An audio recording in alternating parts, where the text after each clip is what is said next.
In the beginning, before there was anything at all, there was only God. No sky, no land, no stars, only deep, endless darkness. And then God spoke, "Let there be light." In an instant, light burst into the emptiness. Darkness fled, and brightness filled everything. Day was born, and night followed, and the very first day of creation was complete. God shaped the sky above and the waters below. Clouds drifted gently across the heavens, and oceans rolled beneath them. The world was taking form. Then God gathered the waters together, and dry land appeared. Across the land he spread rivers, valleys, and mountains. Green plants rose from the soil. Flowers opened. Trees reached upward. The earth became alive with color and beauty. God placed the sun in the sky to rule the day. The moon and the stars were set to shine through the night. Time itself began to move in a perfect rhythm.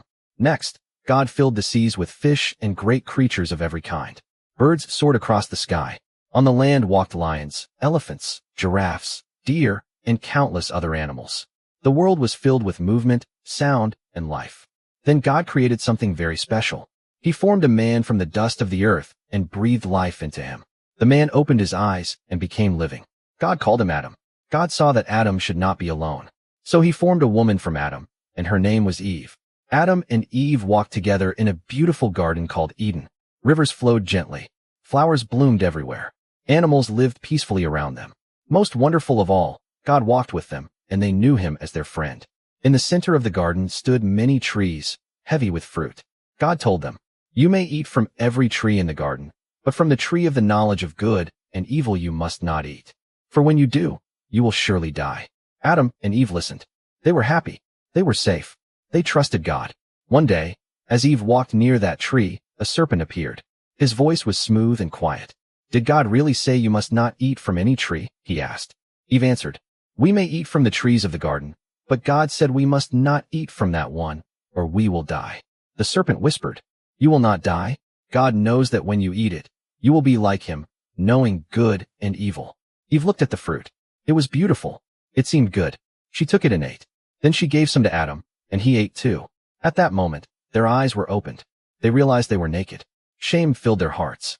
They covered themselves with leaves. The garden no longer felt the same. When God came walking in the garden, Adam and Eve hid. God called out, "Where are you?" Adam answered, "I was afraid, so I hid." God asked, "Have you eaten from the tree I commanded you not to eat from?" Adam said, "The woman you gave me the fruit."